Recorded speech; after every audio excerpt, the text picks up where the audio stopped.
Good day and welcome to Behind the Story. I'm Father Matt Malone, the editor-in-chief of America Magazine. And today, as you surely know, we are remembering the events of yesterday when a mob of insurrectionists incited by the sitting president of the United States stormed the United States Congress, took it over, disrupted the work of our legislators in the execution of their constitutional duties, and really shook the foundations of this democracy to its core. It was a shocking, but perhaps not entirely surprising event, given what we have been experiencing over the last 4 or 5 years. To help us make sense of that event today, I'm joined by Father Brian Massengale, who is professor of theological and social ethics at Fordham University and who has written a piece for America Magazine, which you can find a link to in the description below. Father Brian, thanks so much for being with us. Thank you, Matt. It's good to be with you. So you wrote this article for America really as these events were unfolding. What were you seeing from your perspective?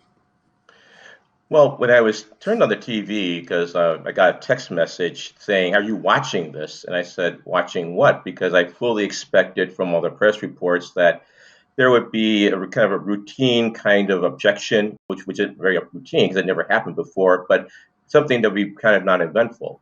So I turned on the TV and was just dismayed by what I saw in front of me.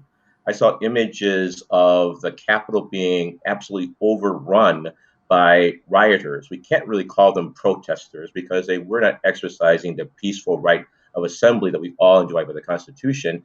They were there to actually hold the government hostage, to actually shut it down, and to use violence and intimidation to disrupt the very process of democracy. And they were doing so at the instigation of the sitting president of the United States.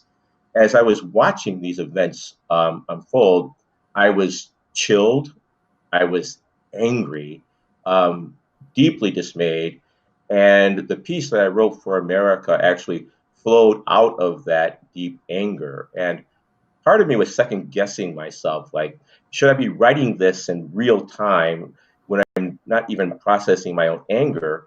And then it occurred to me that anger, according to St. Thomas Aquinas, is the passion that moves the will to justice. And all too often, I think injustice flourishes in our society precisely because we're not angry enough. Now, there's a difference between the anger that I was feeling, hopefully, than the anger that we saw in the streets of Washington, which was simply a diluted rage directed toward unjust ends. And I think the kind of anger that we as followers of Jesus need to have is an anger that's directed toward protecting what is right, protecting the truth. And I thought truth was fundamentally under assault during the events of yesterday. And what, in your judgment, was the truth or that set of truths that was under assault yesterday at the Capitol? Well, the truth was that we had a just and fair election, a just and fair election that was a determination that was reached by almost 60 different court decisions, by multiple recounts in many different states. In Georgia alone, there were three different recounts. The state of Wisconsin had a partial recount. Pennsylvania had a recount. In Arizona, there was a recount.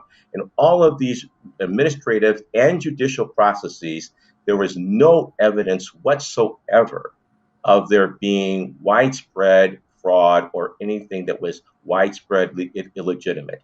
And when the president's lawyers were challenged on this in court, they never were able to bring forth any form of convincing evidence to that end.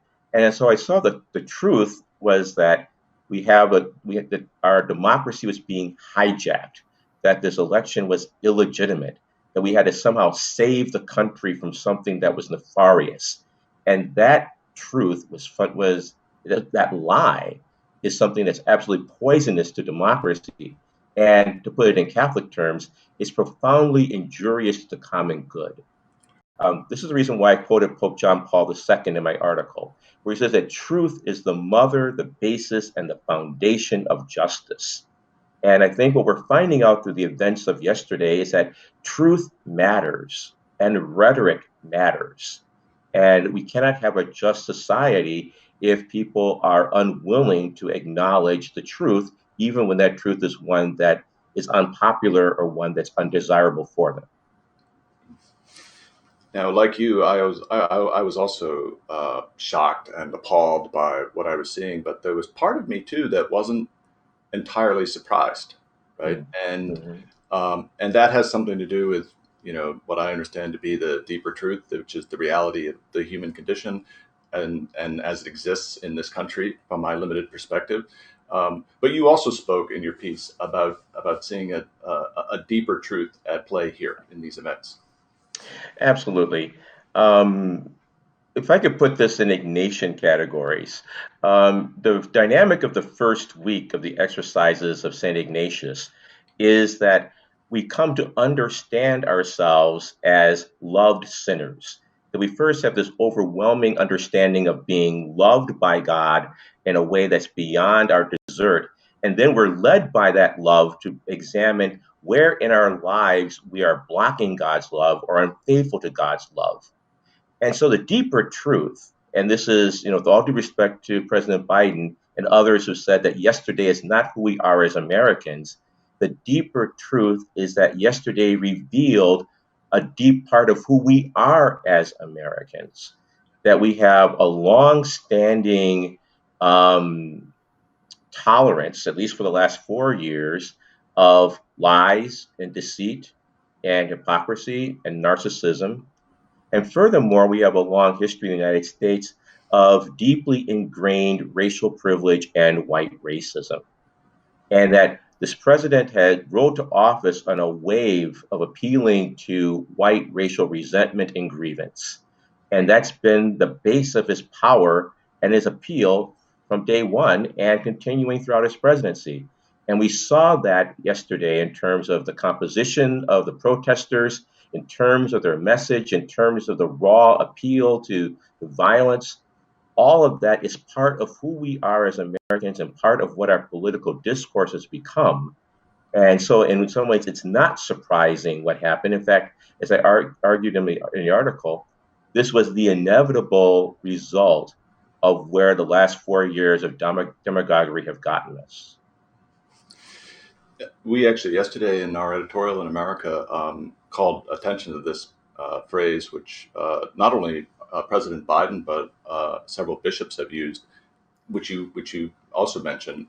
But this is not who we are. And one of the things that I thought the editors got right there was they said, "Look, this is as you're saying, this is a part of who we are, and we have to face it. We have to be honest about it. It's not the totality of who we are, but it is a very serious part of who we are, and we have to Right. face it." And Yes. I think, white folks are often shocked to discover that this is still a part of our national life. And yet we're confronted by the obvious reality that it is when you see people have anti-Semitic T-shirts and racist T-shirts and bringing the Confederate flag into the U.S. Capitol, something that not even the Confederate Army was able to do. There's a serious disconnect, isn't there, here between the perception among people of color of these realities and the perception of white folks. That was something that was remarked constantly yesterday, especially people comparing the response of law enforcement to the invasion of the Capitol yesterday and of Black Lives Matter protesters this summer, who were met with a massive military response. They were showing pictures yesterday from the summer where the National Guard was lined on the steps of the Capitol almost 4 or 5 deep as a barrier to protect the Capitol. And yesterday, what we saw was that another group, far more dangerous group, was treated with I have to say, the almost exact opposite reaction, where they received almost no opposition upon getting in. They even showed people Capitol Police taking selfies with the insurrectionists.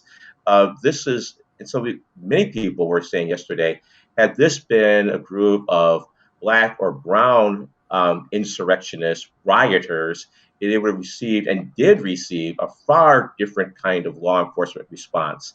And I think the contrast between how we treat white insurrectionists and those who are exercising their legitimate First Amendment rights is telling in this country. It's extremely telling in this country. And I think it's something that many white Americans continue to be shocked by, but for which many people of color are saying this is indeed another example of the double standard of justice that exists in this country.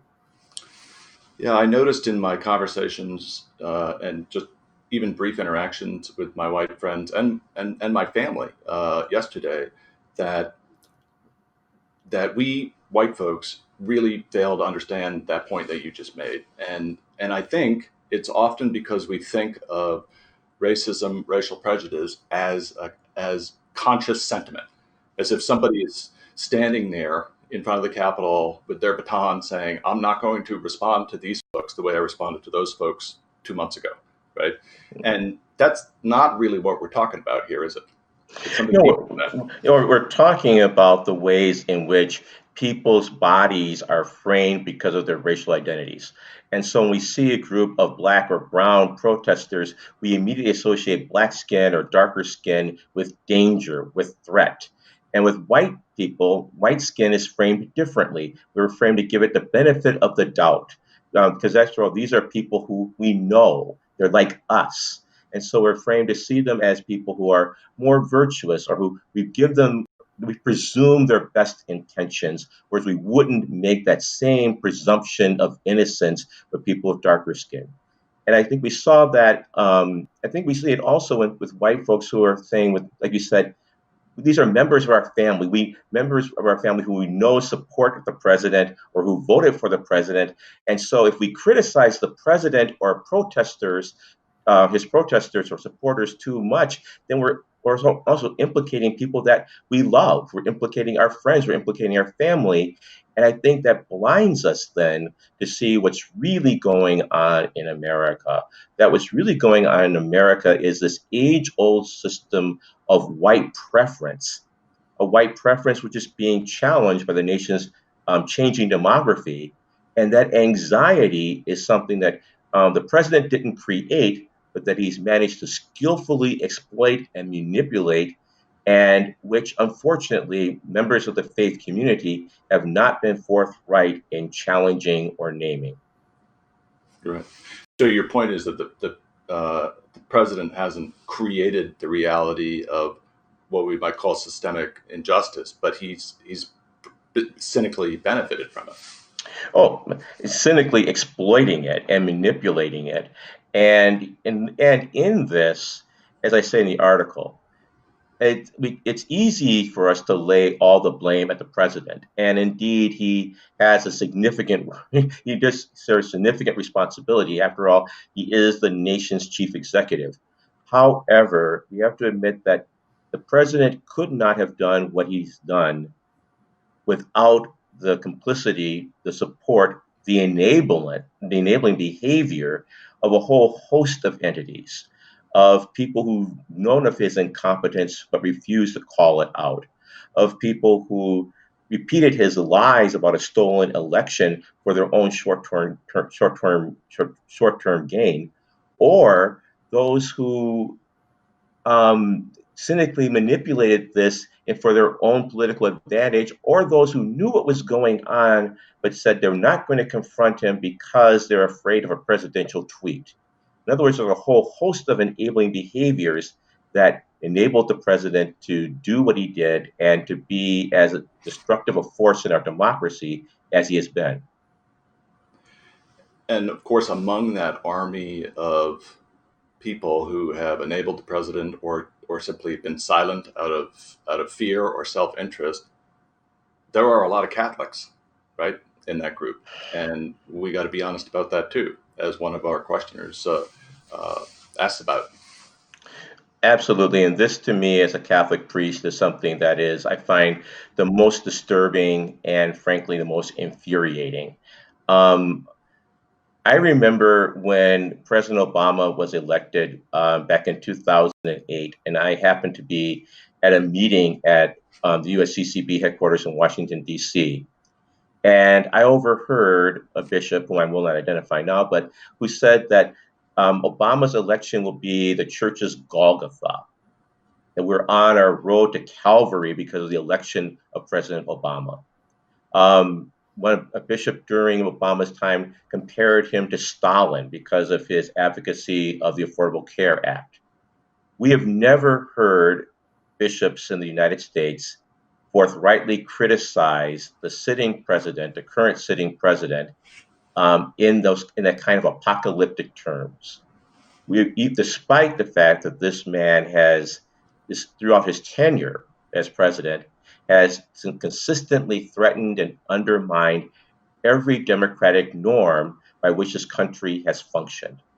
And so we have the silence of the United States hierarchy as a group when it comes to some of the president's most egregious behavior. But also, I think there's a more subtle thing happening in the Catholic side, and that is during the election, we said that there are a number of issues that Catholics should consider in forming their consciences and coming to a decision as to whom to vote for during the election. But the bishops said in their official document forming faithful citizenship is that abortion is the preeminent issue. And in pastoral language, that's how that's heard, is that all this other stuff isn't really important. What's really important is a very narrow understanding of what it means to be pro-life. And I think going forward, this is something that the Catholic faith community has got to address forthrightly. And that is, we have to come to a deeper understanding of what it means to be pro-life. And I think what's happened all too often is that slogan pro-life has been hijacked to mean anti-abortion. And we've never faced fully as a Catholic faith community the significant overlap between the most rabid elements of the anti-abortion movement and their overlap with the advocates for racial intolerance. And because we've never named that or faced that directly, the Catholic faith community officially, de facto, becomes a supporter of the worst elements of racial intolerance in our country. How do you understand or explain to folks that that disparity between what the church professes about life and then the ways in which either our leadership at a national level or even at a community level seems to pick and choose when to employ that value? There are times when I don't really know how to explain it, because I was talking about this during the election, and I said, this is not the official teaching of the Catholic Church.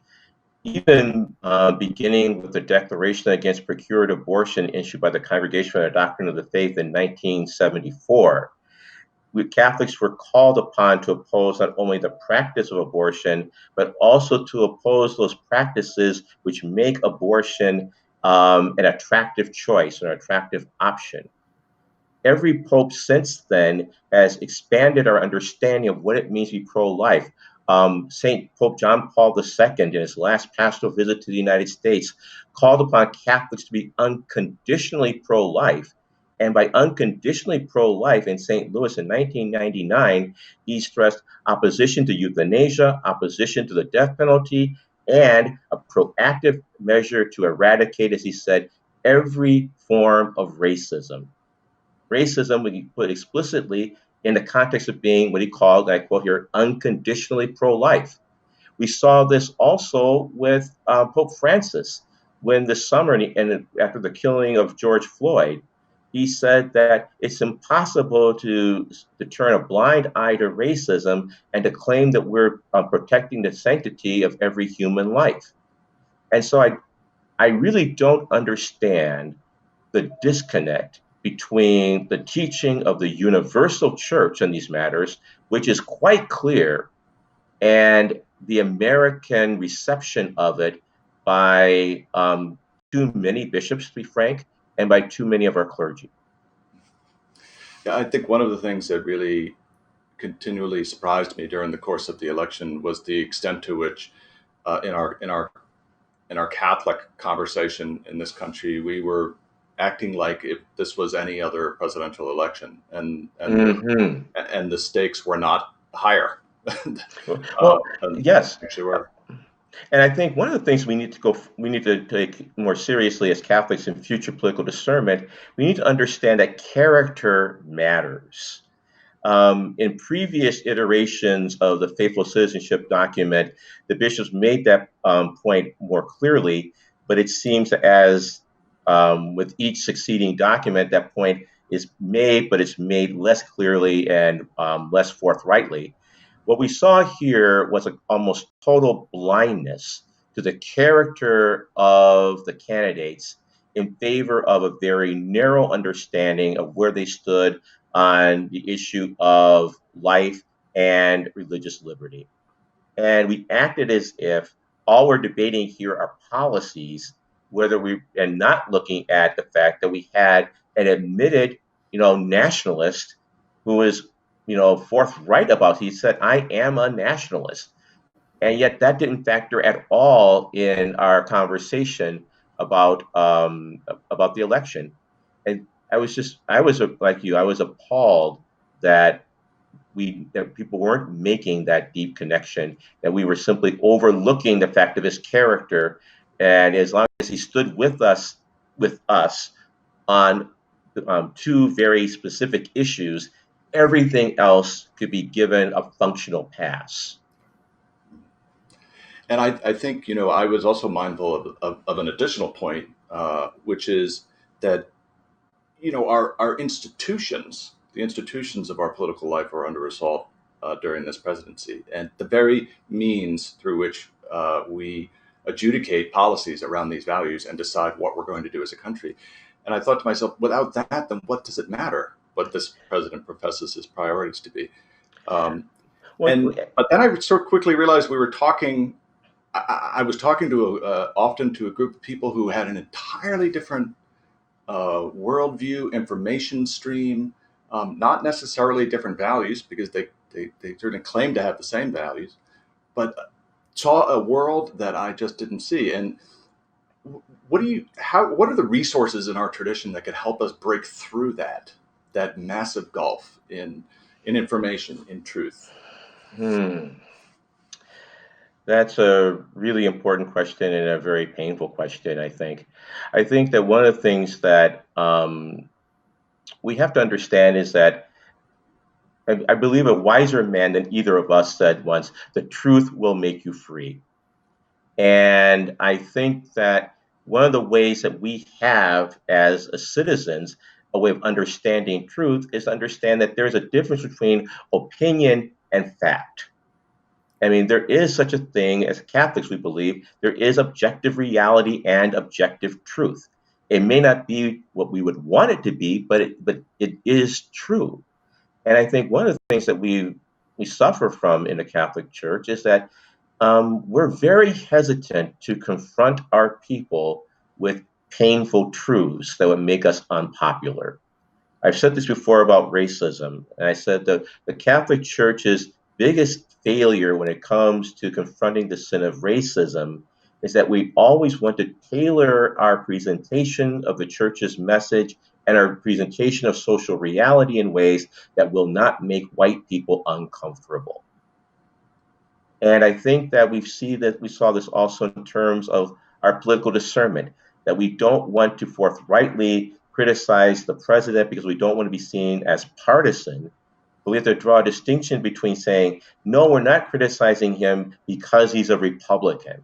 And I'm not criticizing him because I might be a Democrat. I am criticizing him because his policies, his demeanor, his rhetoric is offensive to Christian values and Christian morality. That you cannot call a group of human beings infestations, invaders. You cannot cage children in cages in the name of national security and claim that that is Christian behavior.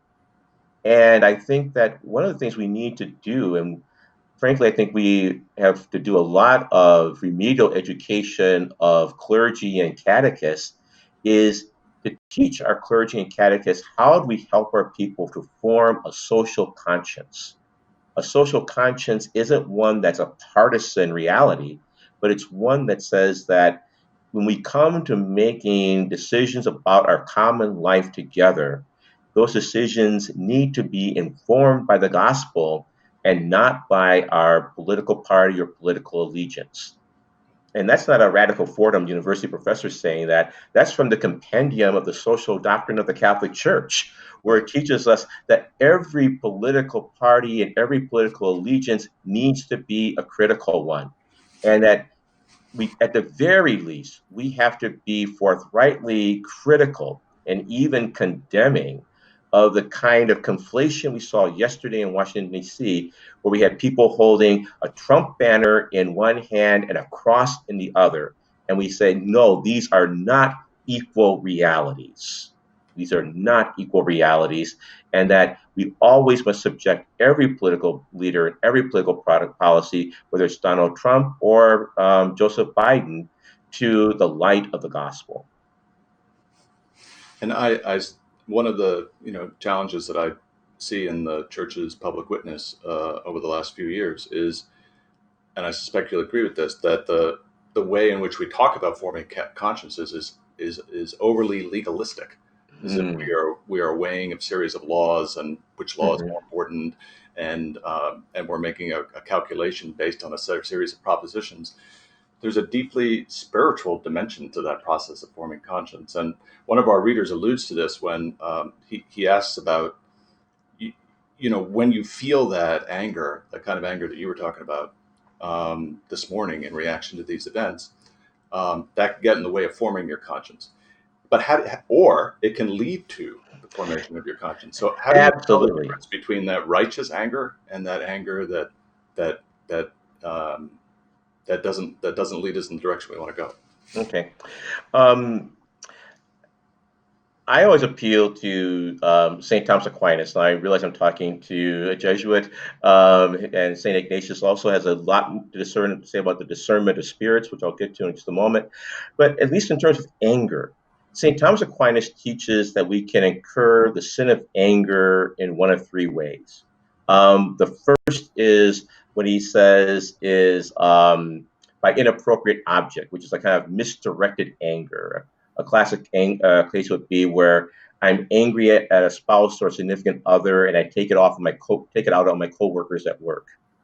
A second way we can incur the sin of anger is by excess, where anger becomes wrath or rage, and it's out of control and it's misdirected. And I think we saw a lot of that yesterday in Washington, D.C. The third way he says that we incur the sin of anger is by deficiency. And he says that we sin and that we incur the sin of anger when we're not angry when we ought to be. And then he says, as in the presence of injustice.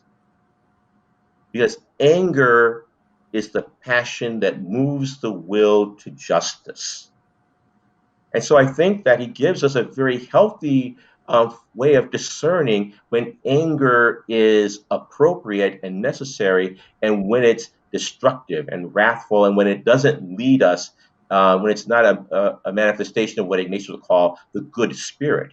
The good spirit is always going to lead us to create a society of justice, and a society where justice is determined not by what's good for me individually, but what is good for us as a people. Pope John Paul II said that the question that confronts every major human group is this: how are we living together? Together.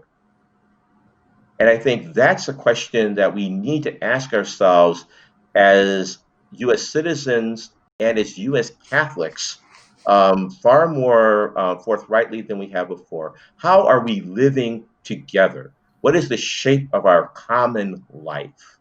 And that shape of the common life cannot be determined simply by looking at one or two narrow issues. We need to look at the survival of our species. We need to also look at How are those who are the least among us, how are they faring? I mean, Matthew chapter 25 gives us a great way of looking at our common life together.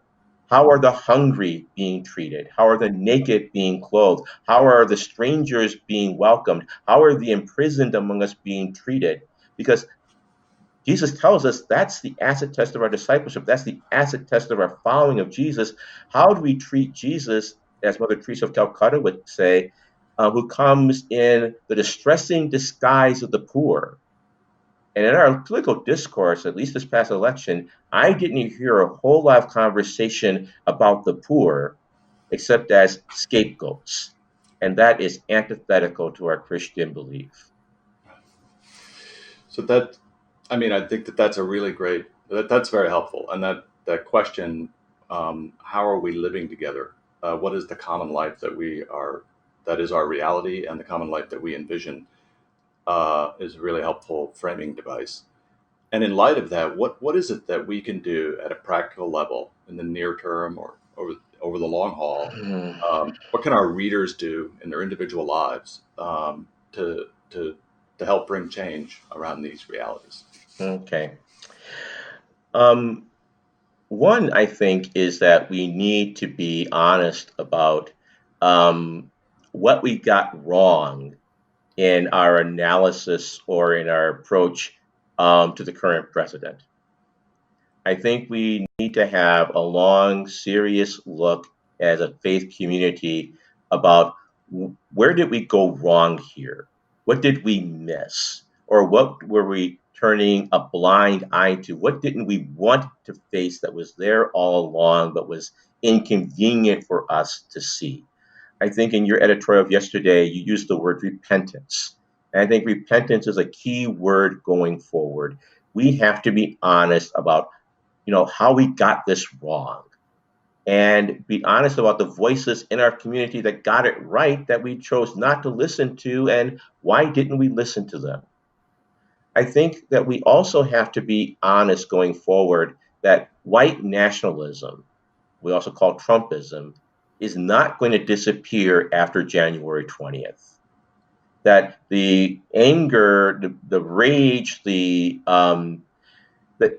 nihilistic anarchy, I will use that phrase, that nihilistic anarchy that we saw displayed yesterday in Washington, D.C., is not going away. And I think we need to name that as a clear and present danger to the survival of our democracy. A third thing I think that, especially as individual Catholics, we can do is that we need to educate ourselves about the sin of racism, and we need to be honest about our own conscious and unconscious complicity in that sin. This summer, during the Black Lives Matter protest, I I wrote an essay in which I outlined a series of steps that the Catholic community has to take, because I think that the sin of racism is a corrosive cancer that will destroy our democracy if we do not attend to it more forthrightly than we have. But the final thing I think that we as Catholics need to do is that we need to have a sense of hope as well. And the reason why I want to end on that note of hope is that, well, we've had this very heavy conversation this morning, and we need to, because this is heavy stuff and this is serious stuff. I mean, what we saw yesterday was unprecedented, and we have to look at that squarely in the face. But as I often tell people, the best way to predict the future is to help create it. Human life, social life, is the result of human decisions. And that means that we as human beings can change things. As I say at the end of my book, Racial Justice in the Catholic Church, I say that what humans break, divide, and separate, we can, with God's help, also heal, unite, and restore. In other words, what I want to say is that with God, cooperating with God's grace, we have the agency, we have the ability to create a better society. And I think that we need to understand that the best way to predict the future of our country and the future of our church is to be proactive agents co-creators with God in creating that more just future that we believe is God's vision and God's will. Father Brian Massengale is a professor of theological and social ethics at Fordham University and a Jesuit brother. And thank you so much for joining me in conversation this morning. Thank you, Matt. It's a joy to be with you. Just one small correction. I'm not a Jesuit brother. I'm a diocesan priest, but I teach at a Jesuit university, Fordham University. I taught previously at Marquette University, so and also graduated from Marquette University, so I'm Jesuit educated, Jesuit formed, and Jesuit employed. So I see myself as a co-worker with the Jesuits, so I'm happy to be with you in this. Amen. Correction accepted. And you're probably more of a Jesuit than I am in that sense, then. Public schools my whole life. I also make the spiritual exercises too, so I guess it's just deep in my marrow. So fair enough. All right, Father Brian, thank you so much for being with us. Okay, thank you very much, Matt. Okay, and I want to thank our audience for joining us for this conversation this morning, and invite you to subscribe to our YouTube page, where you can find this and all of the other videos that we have as part of our video platform at America Media. And also be sure to check us out at www.americamagazine.org for continuing coverage of this and all of the vital issues at the intersection of the church and the world. That's www.americamagazine.org, where you can also subscribe to America to be formally a part of the conversation. Thank you very much for being with us. Let's say a prayer for one another and for our country. Thank you, and good day.